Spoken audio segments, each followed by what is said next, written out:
안녕하십니까, 권영호입니다. 오늘은 이스라엘 국에 대해서 살펴보도록 하겠습니다. 리퍼블릭 오브 이스라엘이라고 말하죠. 히브리 말로는 메디나트 이스라엘이라고 이야기합니다. 대표적인 그 영상이 위에 보입니다. 성전산에 나타내는 바이돔 사원하고 알 아크스 사원, 또 뒷부분에는 현대화된 예루살렘의 도시경관이 나타나 있습니다. 이스라엘이 오늘날까지 어떻게 전개되어 왔는가, 또 수도 예루살렘, 텔아비브 제2도시죠. 또 오래된 도시들을 여러분과 함께 구석구석 살펴보도록 하겠습니다.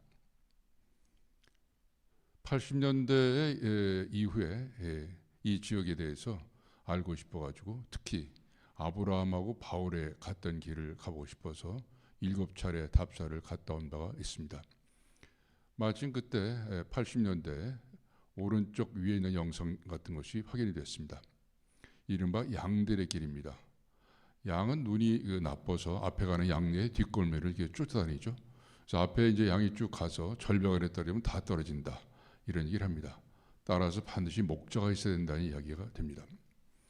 왼쪽 그 지도는 이스라엘의 전체적인 자연 환경을 나타내는 지도입니다. 맨 위에 골란 하이츠, 골란 고원이 있죠. 골란 고원의 전체 면적은 약 1800제곱킬로미터 되고요. 이스라엘이 1200, 팔레스타인이 600을 차지하고 있는 고원지대입니다. 지중해가 보입니다. 지중해 해안을 따라서 위로부터 레바논, 시리아, 그리고 요르단, 이스라엘, 이집트, 이스라엘 주변에 여러 나라들이 이렇게 둘러쳐져 있는데 왼쪽은 지중해로 연결되어 있다, 이렇게 전체적인 자연환경을 설명할 수가 있을 겁니다.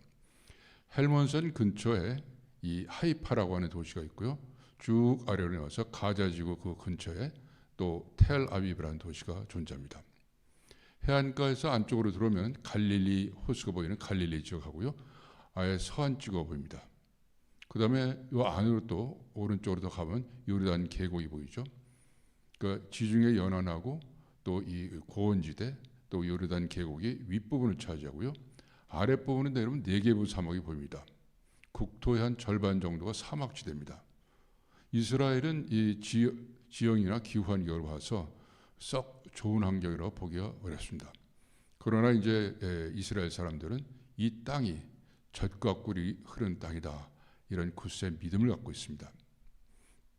특히 여기에서 이 요르단 강 위에 있는 계곡에 있는 이 갈릴리 호수하고 사해에 대해서 조금 더 자세히 살펴보도록 하겠습니다. 낙조가 상당히 아름답습니다. 이 갈릴리 호수는 갈릴리 바다, 호수 이렇게 두 가지 말을 쓰는데요. 이유가 있습니다.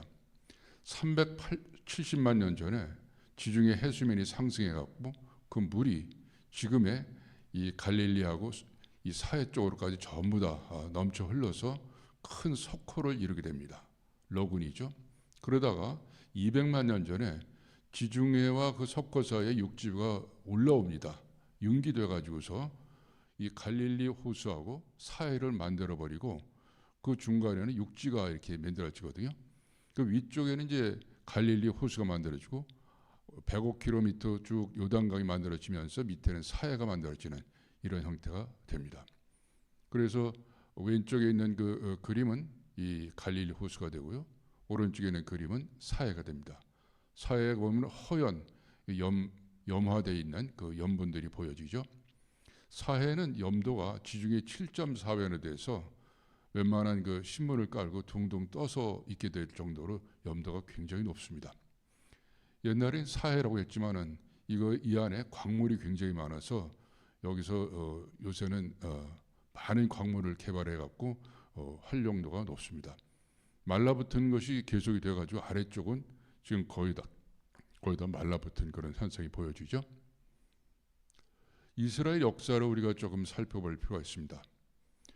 그 성경책에 보면은 이 지역에는 갈릴리 호수하고 요르단강 지류엔 야복강이 있죠. 그 다음에 사해가 있고요. 그 주변에 오른쪽에는 암몬족, 모압족, 롯의 후손들이죠. 에돔은 에서의 후손들입니다. 지중해에서 발랐던 블레셋 족들이 있었고요. 실제로 이 가나안 지역에는 7 부족이 살았다, 이렇게 얘기합니다. 기르기스, 가라한, 브리스, 하위, 히위, 여부스, 헷, 아모리 족속들이 살았다. 이런 기록이 있습니다. 그러나 실질적으로 기록상에서 나타나고 있는 이스라엘 역사는 지금부터 4,000년 전 정도로 이렇게 잡고 있습니다. 기원전 2150년부터 634년까지를 고대 시대다 이렇게 합니다. 아브라함, 이삭, 야곱의 족장 시대를 거치고요. 그 다음에 다윗, 솔로몬의 이스라엘 왕국이 조성됩니다. 솔로몬 이후에 북이스라엘 왕국이 만들어지는데 이게 신아시리아 제국에서 멸망되고요. 남쪽에 유다 왕국이 만들어지지만 신바빌로니아 제국에 또한 멸망됩니다. 그 후에 페르시아의 아케메너스 제국에 의해서 지배를 받다가 알렉산더 부관의 한 사람인 셀러쿠스가 제국을 또 만들어서 이 지역을 또 지배합니다. 그러다가 이제 로마 제국의 지배를 받으면서 70년 전후에 이 이스라엘 민족들은 이 땅에서 영구 추방되는 일은 벌어집니다. 그 후에 동로마 비잔틴 제국이 다스렸다가요. 이슬람 제국이 또 등장하는 시대가 됩니다. 634년부터 1917년까지 이슬람이 이제 다스리고 후에 이 십자군 전쟁이 일어나면서 예루살렘 왕국이 또 만들어지고요. 그 다음에는 이집트의 군인들로 만들어진 맘루크 제국이 이 지역을 또 다스립니다. 그러다가 오스만 제국이 다스리는 정말 파란만장한 그 지역이라고 볼 수 있습니다. 1차 세계대전 때 연합군, 특히 영국이 발푸아 선언을 해서 이 이스라엘 사람들을 독립국가를 주겠다 이런 얘기를 하죠. 벤구리언이라는 사람 앞장서 갖고서 이른바 시오니즘 운동을 전개합니다. 영국이 이 지역을 팔레스타인 지역으로 다스리다가 1948년에 무력으로 밀고 들어와서 이스라엘 국을 만들고요. 원래 살고 있던 사람들은 거기에서 이제 같이 공존해 살고 있습니다. 그래서 팔레스타인 국이 1988년에 만들어져서 실제로 이 땅은 이스라엘하고 팔레스타인이 같이 공존한 그런 땅이 됩니다. 그러니까 4,000년 동안에 정치 체제라든가 이념이라든가 종교가 다른 17개의 체제가 명멸했던 정말 파란만장하고 이 복잡다단한 지역이다 이런 생각을 갖게 합니다. 두 가지 그 중요한 이 역사적 사실을 짚고 넘어가야 될 것 같습니다. 웅장한 산이죠. 5,137km에 해당되는 아라랏산입니다. 노아의 방주가 저 아라랏산 북벽에 있다는 것이 이제 정설입니다.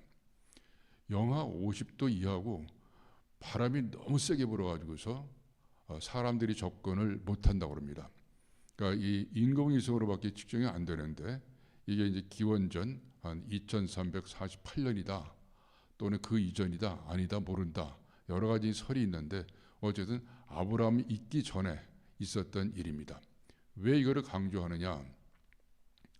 이 노아에서 세 아들이 나왔기 때문에 그렇습니다. 셈, 함, 야벳 세 아들이 나왔는데요. 셈, 어가 이 지역의 주요 언어의 근원이기 때문에 이거를 짚고 넘어갑니다. 아르메니아 수도 예레반에서 찍은 사실인데요. 이 아라랏산의 소속은 물론 튀르키예에 해당됩니다. 이 지도는 굉장히 중요한 지도입니다. 이스라엘을 이해할 때 이 아브라함의 여정을 살펴보지 않아서는 좀 이해하기가 어렵다고 볼 수 있습니다. 제가 이 아브라함의 여정을 가고 싶어 갖고 굉장히 많은 기다림이 있었는데요. 마침 2000년대 초에 길이 열렸습니다. 그래서 요르단의 암만에서 19시간 버스를 타고 해서 바그다드에 도착하고 바그다드에서 다시 500km 내려서 우르라는 곳에 도착했습니다. 우르는 저희들이 갈대아 우르라고 해서 아브라함의 생가, 아브라함이 태어난 곳이죠. 아비데라가 북쪽으로부터 쭉 내려와서 이 우르에 정착이 됩니다. 그래서 우르에서 살다가 이 사람이 이제 몸으로 움직이는데요. 그 전에 오른쪽 옆에 키루나라는 곳이 보입니다. 키루나는 티그리스강하고 유프라데스강이 합류하는 지점인데요. 이 도시가 만들어진 게 정확한 기호는 잘 모르지만 대개 한 4,000년 정도 됐다고 얘기합니다. 그런데 한 번도 기근이나 한발이 들은 적이 없다고 합니다. 티그리스강하고 유프라데스강이 합류하는 지점이기 때문에 물이 항상 충분하고요. 또 기름지기 때문에 자기들은 이 도시가 아담의 도시라는 별칭을 갖고 있습니다. 아담 시티다. 어쨌거나 우르에서 살던 이 아브라함은 아비 데라가 이끌인에 따라서 바빌론을 거쳐갖고 쭉 올라갑니다. 그래서 터키의 파단 아람, 알하란이라는 지역에 도착하죠. 여기서 살다가 어느 날 갑자기 아브라함이 밤에 여호와 하나님의 부르심을 받습니다. 밤에 나가보니까 하늘에 별이 많이 있습니다. 그래서 내가 저 별들만큼 많은 자손을 주겠다. 그러나 당시 이 아브라함에는 아내 사라 사이에는 아이가 없었습니다. 75세 되던 해 이제 이 땅을 떠나라는 명령을 받습니다. 분명히 아브라함이 사라하고 둘이 떠나라고 이렇게 명령을 했는데 자식이 없었기 때문에 조카 롯을 친자식처럼 생각해서 세 사람하고 이 하란에서 벌었던 많은 육축과 재산을 가지고 떠납니다. 그래서 떠나가지고서 이 가나안 지역에 내려와서 세겜하고 베델을 지나서 헤브론에 정착하죠. 그러나 분명히 두 사람만 떠나고 했는데 여러 그 육축들하고 재산을 가지고 왔어서 야훼가 어마어마한 그 시련을 주죠. 다 이제 죽는 한발이 나고 기근이 나고 이런 재앙이 나서 이제 세 사람밖에 남지 못하게 됩니다. 아브라함하고 사레하고 그 롯하고. 그래서 이 세 사람이 죽을 수 없으니까 다시 행로를 떠나가지고서 고센 지역, 이집트의 고센 지역에 도착합니다. 고센은 이제 지도에서 보시다시피 초록색으로 나타냈죠. 카이로를 정점으로 한 이집트의 삼각주에 해당됩니다. 오늘날도 이집트 사람들의 95%가 여기 살고 있습니다. 항상 그 풍부하고 물이 땅이 기름지고, 그러나 이 사례가 워낙 미모가 출중하니까 이 파라오한테 이제 뺏기죠. 그러나 이제 아브라함하고 사라가 부부 사이인 걸 알고 이 파라오가 몸종 하갈을 이제 붙여가지고서 다시 추방을 합니다. 그래서 아브라함은 사라하고 하갈 데리고서 이 헤브론에 다시 와서 정착을 하는데요. 100세 되던 해에 이제 이 사라하고 아브라함 사이 이삭을 얻게 됩니다. 85세 되던 해에 하갈하고 아브라함 사이 이스마엘을 얻게 됩니다. 그래서 이 사라가 이 하갈하고 이제 분쟁이 일어나가지고 하갈이 이제 집에서 쫓겨나서 이따가 보려고 하는 이 부엘세바 근처에 광야를 헤매는 그 사건이 벌어집니다. 아브라함은 사라 사이에서 이삭이 나면서 이름이 아브라함으로 바뀌고 사레는 사라로 바뀌죠. 사라가 죽고 나서 하갈이 이제 일단 추방됐고요. 주님께 여호와께서 이 아브라함한테 그두라라는 여자를 또 맺어줍니다. 그래서 6명의 자녀를 낳죠. 그러니까 이삭, 이스마엘 6명에서 8명의 자녀가 출생을 하는데 그 출생한 자녀들의 후손이 4천년이 지나서 지금 중동 지역에 전부 아브라함 후손들이 살고 있습니다. 아브라함이 여정이 몇 킬로 갔느냐? 여러 가지 이제 자료들을 검토해 보니까 평균적으로 한 2,500km 된다. 이런 그 자료가 확인됐습니다. 서울하고 부산이 500km니까 5번 왔다 갔다 하는 거리를 4,000년 전에 다녔다. 이렇게 설명할 수가 있겠습니다. 그 후에 이제 이스라엘 그 백성들한테 가장 그 의미 있는 두 명의 지도자가 있죠. 다윗하고 솔로몬입니다. 다윗은 이제 이스라엘의 왕국을 세우고, 물론 이제 사울이 있었지만 본격적으로 왕국을 세우고서 이제 이스라엘의 정체성을 확보합니다. 아들 솔로몬한테 이제 나라를 물려줬는데 초창기 솔로몬은 정치를 잘했습니다. 여러 가지 지혜도 발휘하고 그랬었는데 중후반에 오면서 이상하게 여인들한테 빠져가지고 자그마치 아내가 700명, 첩이 300명, 1000명의 여자들하고 사는 이런 사건이 벌어집니다. 물론 사는 건 자유겠지만은 문제는 이 왔던 여자들이 여호와 하나님을 섬기지 않고 바알이라든가 아세라든가 여러 잡신을 섬기니까 야훼가 너무너무 진노하십니다. 솔로몬 너는 죽이지 않겠지만 네가 죽고 나서 너는 나라를 갖지 못할 것이다. 이렇게 이제 명령을 내리시는데 그렇습니다. 기원전 930년에 이 솔로몬이 죽고 나니까 당장 이스라엘의 나라는 북이스라엘 사마리아 수도로 하고 남유다 예루살렘 수도는 두 나라로 확 나눠져 버립니다. 주변에는 여러 이제 부족들 암몬, 모압, 에돔, 아랍 부족, 나바테아, 뭐 아람 부족 여러 가지 부족들이 있었는데 가만히 내둘 리가 없는 거죠. 그래서 신아시리아에 의해서 이스라엘은 멸망해 버립니다. 그 다음에 이 신바빌로니아에 따라서 유다는 멸망해 버리죠. 심지어는 느부갓네살은 멸망시키는 뿐만 아니라 이 이스라엘 그 유다 백성들을 끌어다가 전부 이 유프라데스 옆에다 큰 감옥수를 짓고 거기다 이제 투옥시키는 이른바 바빌론 유수 사건이 생겨나는 거죠. 그래서 이스라엘 백성들한테 이 바빌론 유수가 너무 이제 트라우마로 이제 오늘날까지도 존재한다고 설명이 됩니다.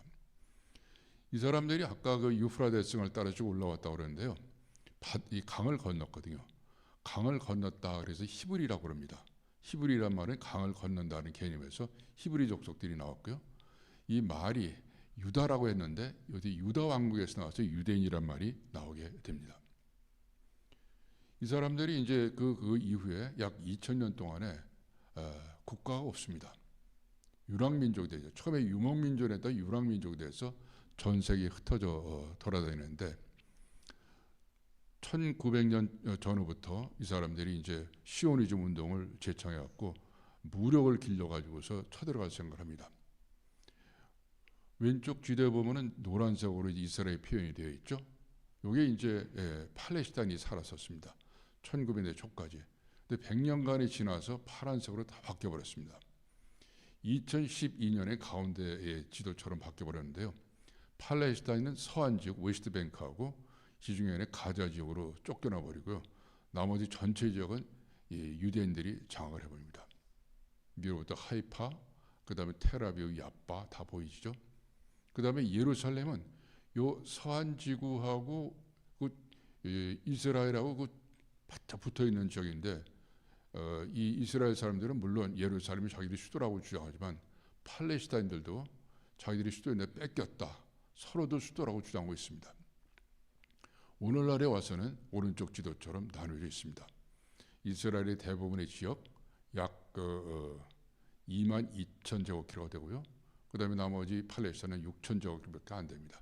두 개 합쳐봐야 28,000, 약 3만 제곱킬로도 안 되는 대한민국 넓이의 3분의 1도 안 되는 나라에서 그렇게 많은 분쟁이 일어나고 세계의 여러 갈등 요인들이 발생하고 있습니다. 지난 4,000년 동안에. 그래서 여기 이제 팔레스타인하고 예루살렘 그 밑쪽에 보면은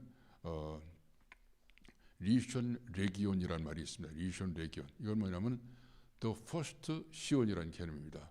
첫 번째 시온으로 이스라엘 유대인들이 이거를 가서 무력으로 점령하기 전에 우선 가가지고서 땅을 삽니다.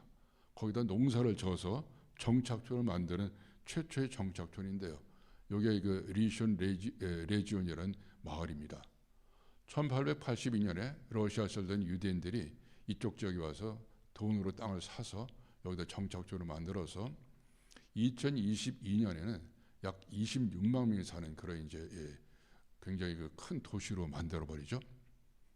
환천이죠. 가운데 주거지를 놓고 주변에 이제 생업을 할 수 있는 여러 가지 시설물을 놓고요. 저 뒤에는 아파트를 놓는 땅을 굉장히 집약적으로 활용을 합니다.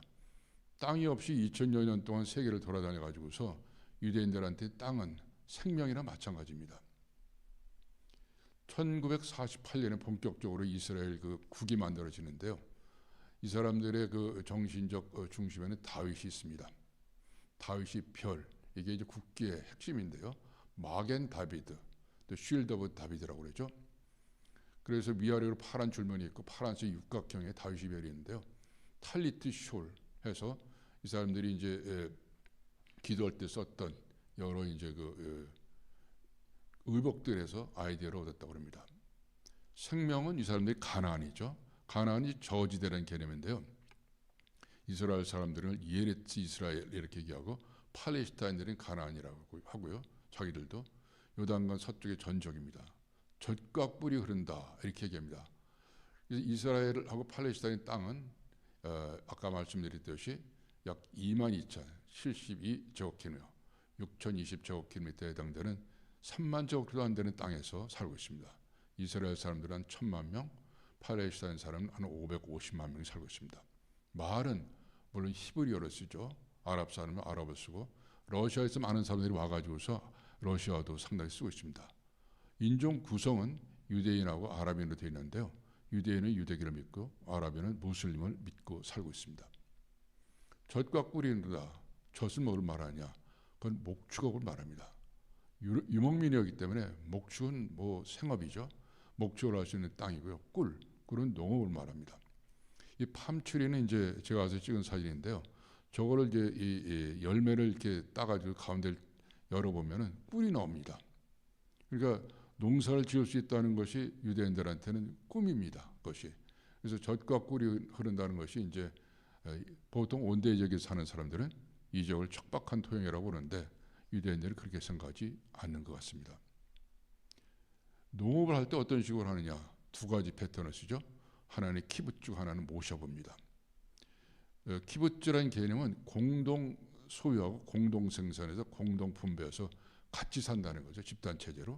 근데 모샤브는 물론 그 같이 살고 생산하지만 소유는 개별적으로 소유하는 겁니다. 키부츠하고 모샤브 두 가지 패턴으로 땅을 개간해서 이제 오늘날의 이 이스라엘의 농업 구조를 이루는데요.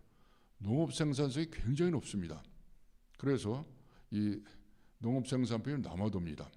특히 화훼, 꽃재배에 있어서는 세계 으뜸으로 높아가지고 러시아 사람들이 밥을 먹지 않더라도 꽃을 받아야 된다 이런 얘기를 한다고 그러대요. 굉장히 고가의 꽃을 이 이스라엘에서 생산해내고 있습니다. 1921년에 최초의 모샤볼은 나할랄 모샤보가 만들어지고요. 동유럽에서는 아슈케나지들이 와서 만들게 됐습니다. 유대인들은 아슈케나지하고 세파라짐 이렇게 둘로 나눠지죠. 동유럽하고 러시아에 살던 유대인들을 우리가 아슈케나지라고 그러고요. 그 다음에 아프리카 이쪽에 흩어져 살던 사람들을 세파라짐이라고 하는데 이 두 인종들이 종족들이 서로 정체성을 갖고서 단결해 있습니다. 뭐로? 율법과 할례 이 두 가지로서 단결이 있는 상태입니다. 실질적으로 이제 이스라엘의 경제력은 어디서 나오느냐? 놀랍게도 다이아몬드입니다. 이 사람이 땅이 없이 돌아다니니까 자기들이 살 수 있는 것은 금, 은, 보화밖에 없거든요. 특히 가장 고가에 되는 다이아몬드에 대해서 일찍부터 눈을 떠가지고서 다이아몬드 재련 기술은 세계적입니다. 그래서 텔아비브의 라마트 간이라는 곳에는 아예 다이아몬드 교환지구, 쉽게 얘기해서 다이아몬드를 그 원석을 가져다가 이걸 재련해 가지고서 최고의 고가의 다이아몬드를 만드는 그런 지구가 있는데요. 이게 모샤부터 출발했습니다. 지금 한 17만 명 정도가 살고 있는데요. 2017년 자료를 보니까 다이아몬드가 이스라엘 수출액이 21%를 차지하고 있어서 놀랐습니다. 이 사람들은 이제 계속해서 연구하고 여러 가지 작업을 해서 노벨상 받은 사람들 13명이나 있고요. 첨단 산업 기술, 의료, 핵무기를 갖고 있는 것으로 알려져 있습니다. 2024년 자료를 보면 1인당 GDP가 53,111달러가 되어 있습니다. 그러니까 먹고 사는 문제는 상당히 그 상위권 나라에 지금 되어 있다. 종교는 물론 유대교를 믿습니다. 처음부터 일신교를 믿어갖고 아브라함을 조상으로 하는 유대교를 믿고 있는데요. 물론 기독교하고 이슬람하고는 이제 서로 인정을 안 합니다. 인구 구성은 이제 0.18%, 한 2천만 명 남짓이 되는데요. 아브라함을 조상으로 하는 그 종교를 아브라함릭 릴리전, 아브라함의 종교라고 해서 이해된 데이터가 또 있어 지도를 한 장 올려놨습니다. 기독교가 31.2%, 이슬람이 24.1%, 그 다음에 유대교, 바하여, 기타교에 돼 있어서 2015년 자료에서 전 세계 인구의 55.55%가 아브라함을 조상으로 하고 있다. 이런 자료가 있습니다. 대체적으로 이제 이 이스라엘을 마을 먹거리 종교 가지고 해석을 해보면 말은 히브리어를 쓴다. 먹거리는 농업, 금융, 첨단 산업으로 해서 상위권에 올라 있고요. 종교는 유대교로 뭉쳐 있다. 이렇게 세 가지로 정리를 할 수가 있을 것 같습니다. 수도는 예루살렘입니다.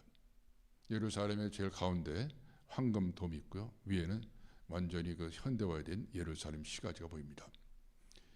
2022년 자료에서는 약 100만 명이 사는데 예루살렘의 원래 의미는 평화의 도시다 이런 개념인데 결코 평화롭지가 않은 도시죠. 놀랍게도 이스라엘 한복판에 이게 유대인의 뭐 있는 것도 아니고 기독교 있는 것도 아니고요. 여기는 이슬람이 차지하고 있습니다. 이슬람의 가운데 바위돔 사원을 갖고 있고 그 앞에 알 아크스 사원이 있습니다.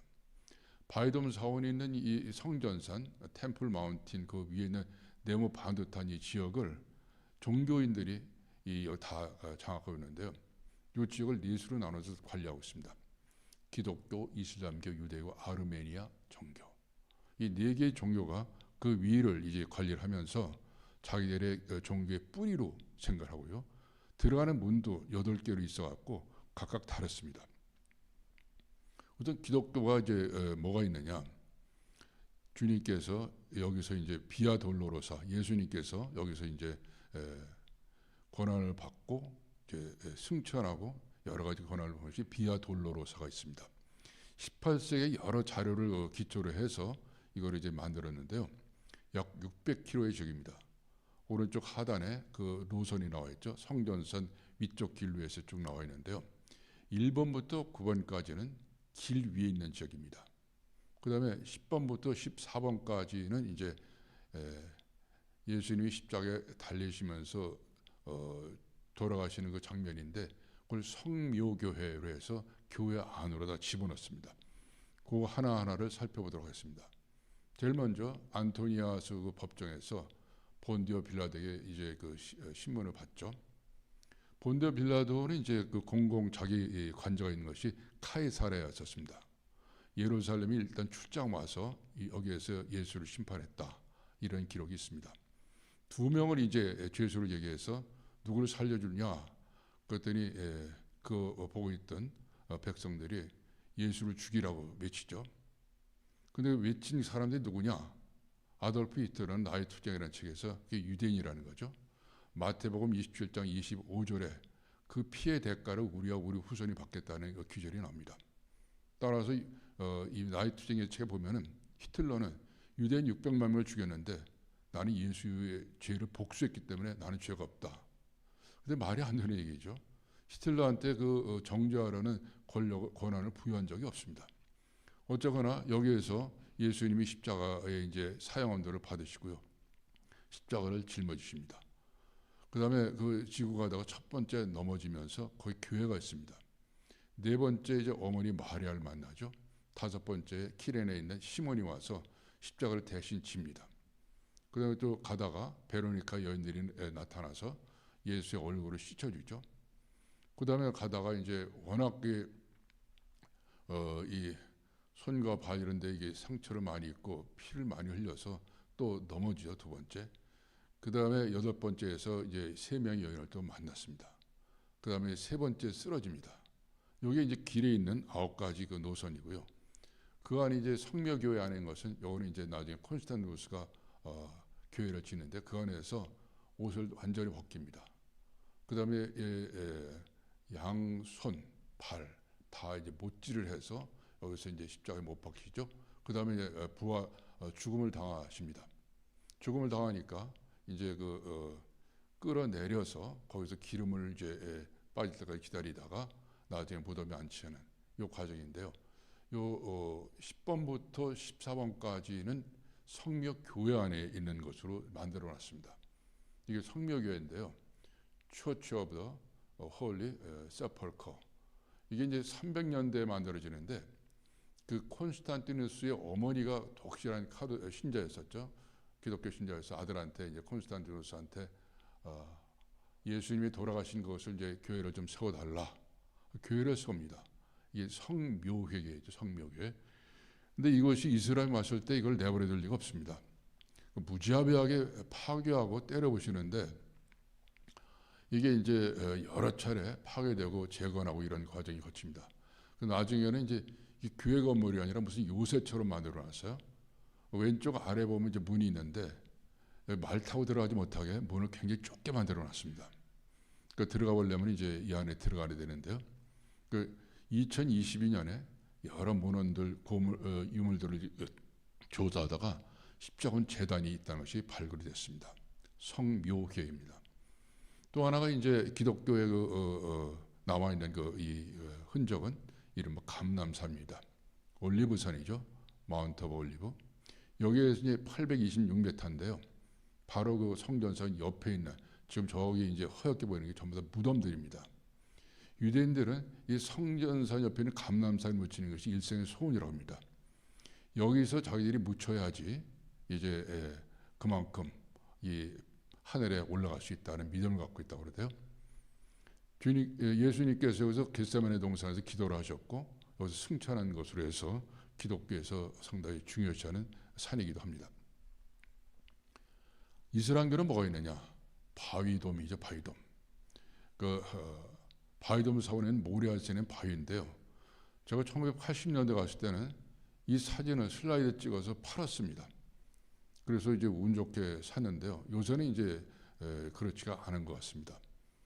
아브라함이 이삭을 데리고 여기에서 이제 번제를 드리려고 했던 바위였고, 또 이 무함마드라고는 이스라엘에서는 630년이 죽고 나서 여기에서 하늘로 올라갔다 이렇게 주장하는 상당히 종교적으로 의미 있는 지역인데요. 제가 여름철에 갔을 때 이 발에서 냄새가 나서 거의 너무 고통스러웠던 기억이 있습니다. 바깥에 이제 이 바위돔 사원 아래쪽에 알 아크스 사원이 있습니다. 이 이슬람교에서는 612년에 무함마드가 흰말 부라크를 타고 와서 미라지 여행을 했던 곳인데 여기에서 제3천까지 올라갔다 이런 주장을 하는 곳입니다. 그래서 알 아크스 사원이 또한 이제 이슬람한테는 굉장히 중요한 종교 시설 가운데 하나입니다. 유대인들은 뭐가 남아 있느냐? 제1성전을 솔로몬이 만들었는데 이제 이게 완전히 파괴돼 버렸죠. 그래서 이제 이 바벨론 유수 끝나고 나서 와서 재건했는데 그게 신통치 않았습니다.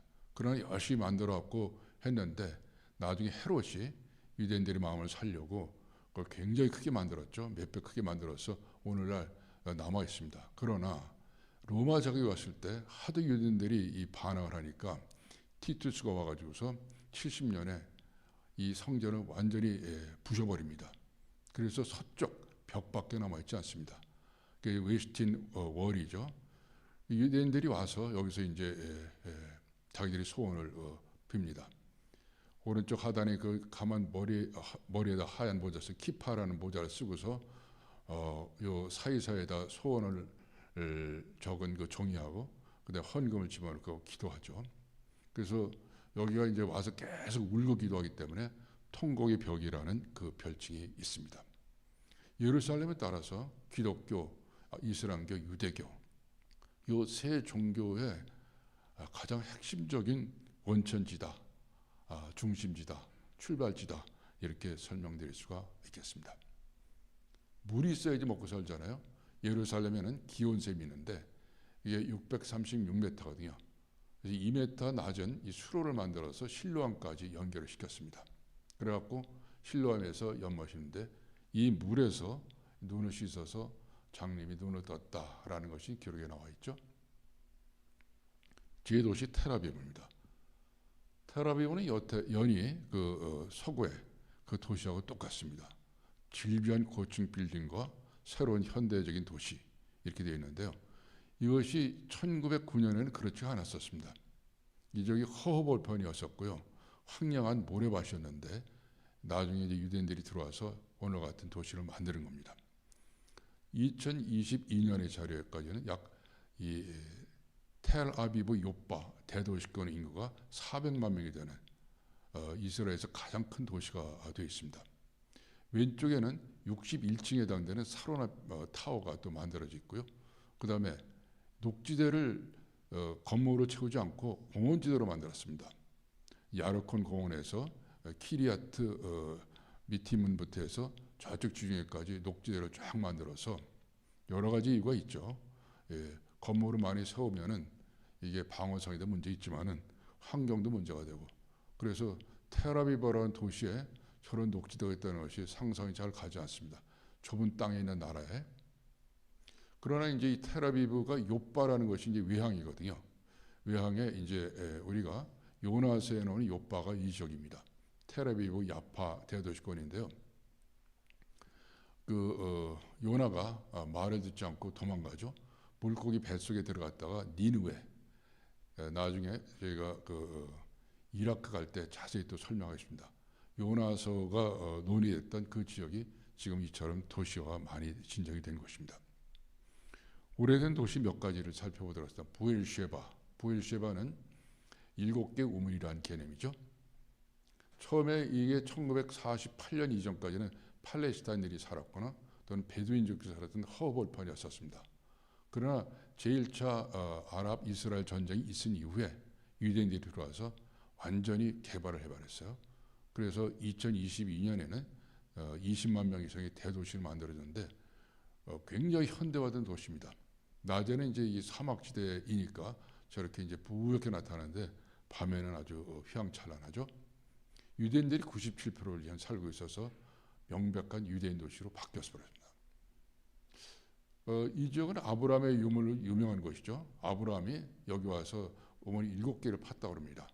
근데 나중에 아비멜렉과 분쟁이 일어나는데 나중에 이제 내가 팠던 우물이다 이렇게 합의를 봐서 그럼 아브라함이 써라 이렇게 갖고 이른바 맹세의 7 우물이라고 하는 아브라함의 월 그게 유적으로 남아 있습니다. 창세기에 나와 있는 내용이죠. 그 다음에 그 하갈이 이제 쫓겨났다고 그랬는데 하갈하고 이스마엘이 이쪽 광야를 헤맸다고 합니다. 그래서 부엘셰바에서 4km 동쪽에 있는 지역에 텔 베엘시바라는 지역이 있는데 이 지역이 이제 유네스코 세계문화유산 유적이 지금 있는 상태입니다. 마침 갔을 때 나귀 타고는 팔레스타인이 있어서 한 카트를 찍어봤습니다. 옛날에 베두인족들은 천막지고 살았는데요. 지금은 달라졌어요. 1972년부터 이렇게 현대식 가구라 이쁜 가구를 줘서 라하트라고 하는 베두인의 최대 도시인데요.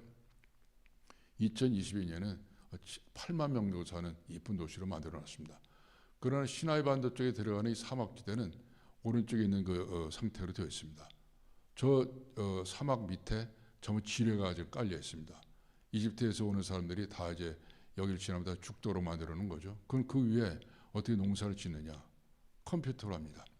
컴퓨터로 씨를 뿌리고 이 드론이라든가 비행기를 해서 씨를 뿌리고 그다음에 저 위에 있는 스프링클러로 해서 물을 주고 또 트랙터를 또 조정을 해서 거뒀습니다. 지뢰에 폭파되지 않도록 하는 그런 여러 가지 장치를 해서 유대인들은 사하라 사막을 주면 다 옥토로 만들겠다 이런 말을 했다는 기록을 본 적이 있습니다. 그래서 네게브 지역은 사막 지역이었는데 이거 농업지역으로 바꾸는데 그걸 강력하게 주장했던 사람은 건국의 아버지인 벤구리온이죠.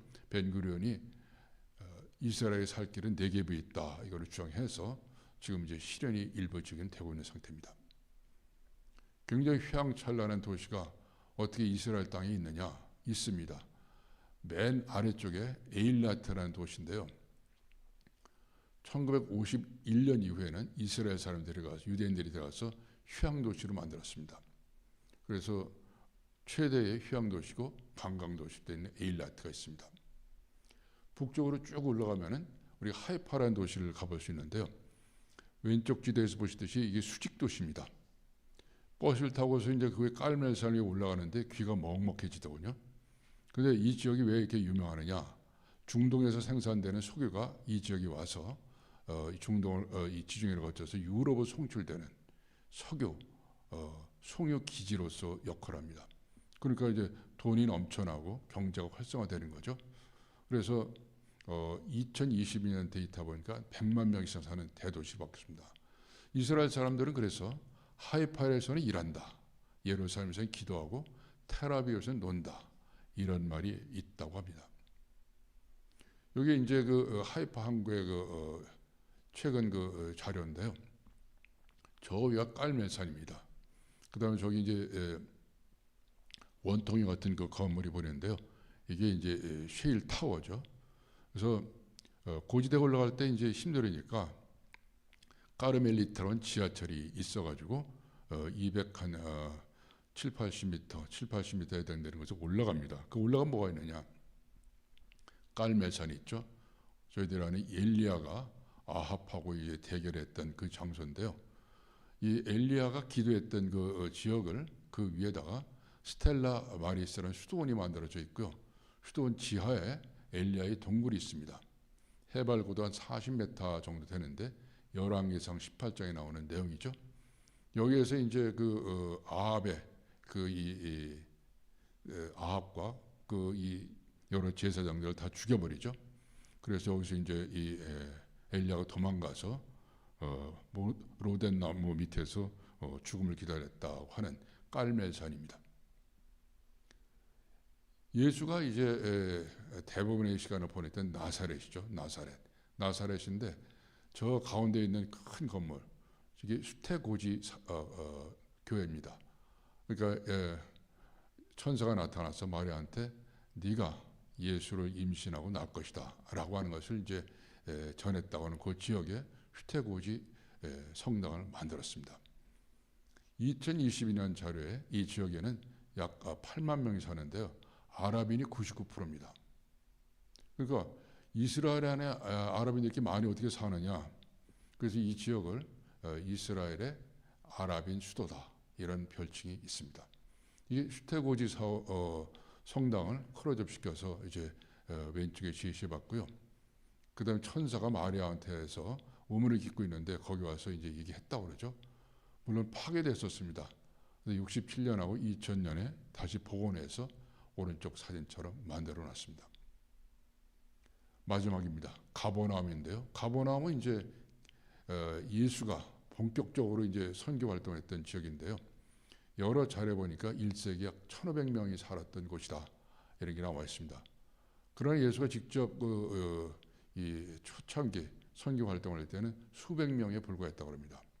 그래서 야훼를 믿게 하려고 여러 가지 기적을 또 질병 또 가르치면 위해서 40여 가지를 했는데 믿지 않았다고 합니다. 예수가 너무너무 화가 나서 내가 소돔과 고모라 가서 전도해도 이 정도는 아니할 거다. 그래서 이 땅을 저주했다고 합니다. 근데 정말 놀랍게도 제가 봤을 때 가버나움처럼 좋은 이 주거지가 없는데 1000년 이후에는 사람들이 안 삽니다. 십자군 전쟁 때까지 그럭저럭 살았었는데 그 후에는 사람들이 안 산다고 그러대요.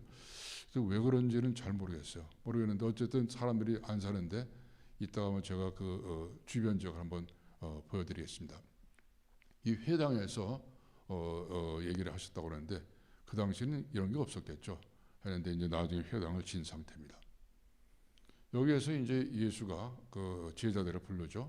그래서 게바, 시몬아, 게바야, 나중에는 피터라고 이제 반석 이름을 갖게 되는데 이 사람이 어부 출신이죠. 그래서 이 어부 고기가 초기 예수교 그리스도교의 상징으로 되어 있습니다. 이게 이제 예수가 산상수훈했던 장소입니다. 저는 그래서 산상수훈에서 굉장히 높은 이런 산인 줄 알았더니 그거 아니고요. 갈릴리 호수 옆에 있는 야트막한 언덕입니다. 그래서 위에 올라가서 제가 조그만 소리 야호 이렇게 했더니 저 갈릴리 호수 있는 사람도 그 소리가 들린다고 그러대요.